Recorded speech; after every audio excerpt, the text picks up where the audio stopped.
Rien ne surpasse la gratitude. Le bonheur et la santé sont la juste récompense pour vivre avec gratitude. Vous savez quoi? Toute cette histoire dont nous a parlé Benjamin Franklin à propos de la gratitude et de la santé, eh bien ça marche. Aujourd'hui, nous savons scientifiquement pourquoi. Car, au fond de chacun de nous, se trouve la fontaine de jouvence. C'est quoi la fontaine de jouvence dans nos cellules? C'est quelque chose que l'on appelle les télomères. Les télomères sont une partie spéciale de l'ADN. Quand vous ouvrez le noyau d'une cellule, vous trouvez le chromosome. 46 chromosomes en tout, 23 venant de votre mère et 23 venant de votre père, et qu'est-ce qu'un chromosome? C'est une enveloppe de protéines enrobée autour d'une double hélice d'ADN. Ce qui compte là-dedans, ce sont les télomères, tels que vous pouvez le voir sur cette image d'un chromosome X et Y. La partie en rouge sont les télomères, situés aux extrémités de chaque chromosome. Ils se trouvent au bout de l'hélice d'ADN. Alors, qu'est-ce qu'un télomère? Ce sont des extensions de l'ADN au bout des gènes. Cela veut dire que c'est une partie de l'ADN qui ne programme rien du tout.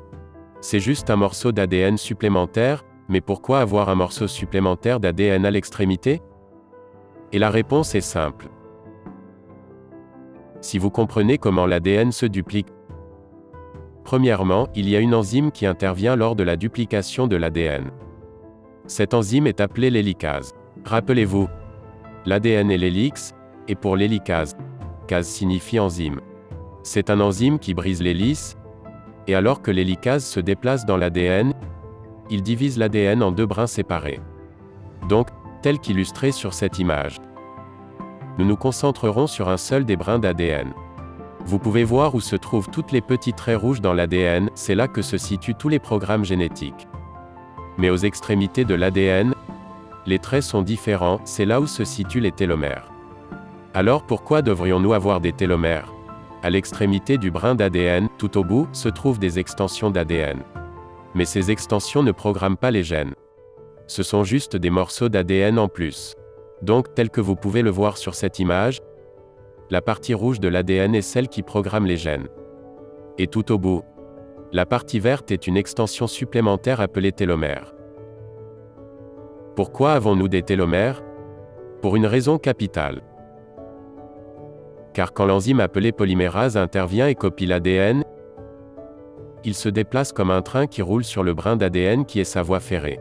Quand le polymérase descend sur le brin d'ADN, il laisse derrière lui dans son sillage une copie de l'ADN qu'il chevauchait. Quand le polymérase descend sur la piste, il recrée un morceau d'ADN derrière lui. C'est comme ça que l'ADN est dupliqué. Mais voici la partie sérieuse. Quand l'enzyme se rend au bout du brin d'ADN, devinez quoi? Il ne peut pas le copier. La pièce d'ADN sur laquelle il se trouve. Car arrivé au bout, cette enzyme, ce petit train, tombera de la piste. En quoi est-ce pertinent? Comme vous pouvez le voir, quand l'enzyme polymérase quitte l'ADN, la nouvelle pièce d'ADN est maintenant plus petite que la version précédente. C'est important, car chaque fois que l'ADN est dupliqué, le dernier bout ne peut être copié. Donc, chaque fois qu'il est dupliqué, l'ADN se raccourcit de plus en plus. Et que se passe-t-il si vous manquez d'une petite portion de télomère? La prochaine fois que l'ADN sera dupliqué, une partie du gène sera absente. C'est à ce moment-là que le vieillissement, la maladie et le rapetissement arrivent. C'est quand l'ADN commence à manquer de télomères. Au début, on pensait que la longueur des télomères déterminait notre longévité, car ils agissaient sur le nombre de fois qu'une cellule peut se diviser. En 1960, un scientifique nommé Leonard Hayflick fit des calculs. Il a dit que si les télomères avaient tant d'unités de longueur, et que vous en perdiez un petit bout chaque fois que la cellule se divise, alors combien de fois la cellule peut-elle encore se diviser? C'est important, car nous parlons spécifiquement des cellules souches qui se divisent sans cesse dans notre corps. Cela pour remplacer les cellules usées et fichues qui meurent tous les jours. Donc, les cellules souches doivent continuer de se diviser et leur progéniture contribue à la réparation du corps. Mais cela pose un problème.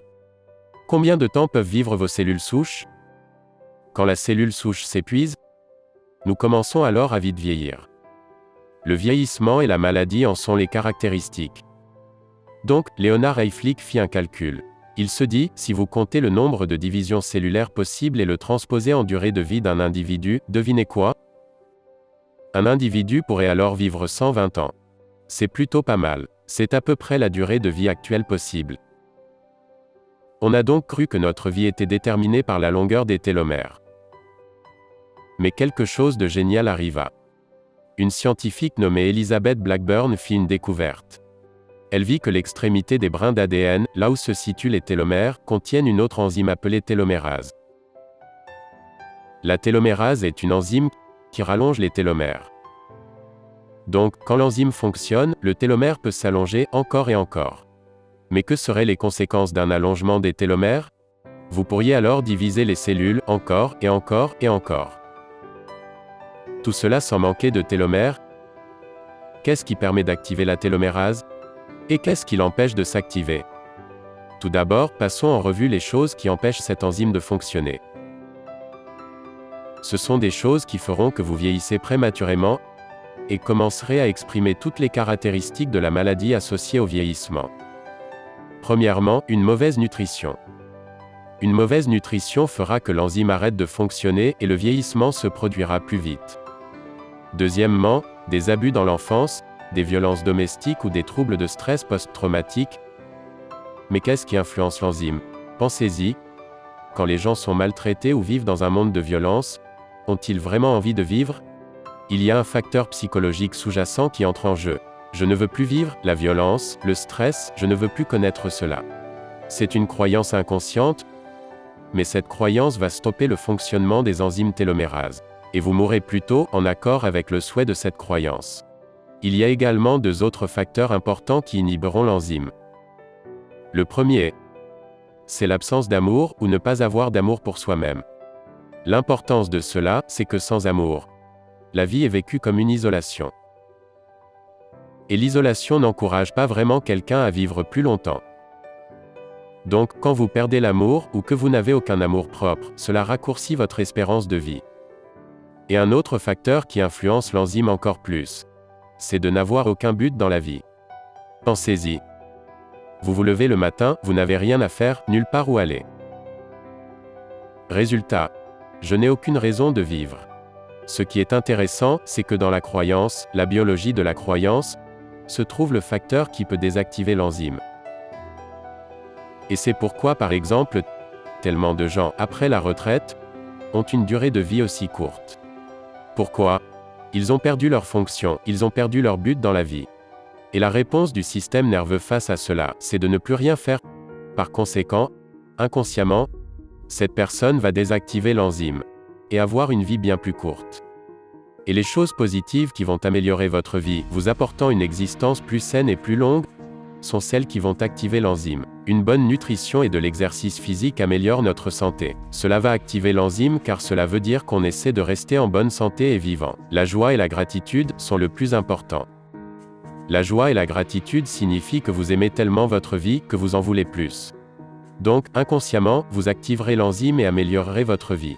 C'est également associé à un point de vue positif, car si vous avez un point de vue positif, cela signifie que vous regardez vers l'avenir. Le résultat, c'est que vous activerez l'enzyme pour vivre ce futur. Les deux derniers facteurs qui activent l'enzyme et vous donnent une longue vie sont très importants. Là encore, avoir de l'amour propre. Vous appréciez. Cela veut dire que je profite et j'apprécie mes expériences de vie. Quand vous êtes amoureux, cela vous amène à rester en vie encore plus longtemps en activant l'enzyme. Pour finir, le plus important, être en service. Ce qui signifie que vous avez quelque chose à faire. Le résultat sur le système nerveux, c'est qu'il agit comme s'il devait vivre plus longtemps, car il a quelque chose à faire. Donc, être actif est l'une des choses les plus importantes pour allonger vos télomères et vous maintenir en vie. Pour conclure, l'information sur les télomères et la télomérase est très importante, car ils représentent l'équivalent d'une fontaine de jouvence dans chaque cellule. Et entre votre esprit et vos cellules, la biologie des croyances révèle comment votre conscience et vos pensées peuvent allonger vos télomères, en activant la télomérase. Cela quand vous appréciez la vie, quand vous ressentez de la gratitude et quand vous vivez l'amour et la joie. Cela allongera votre espérance de vie. C'est donc très intéressant, ils sont très puissants pour changer votre vie et vous apporter le bonheur, la joie et la santé, pour très longtemps encore.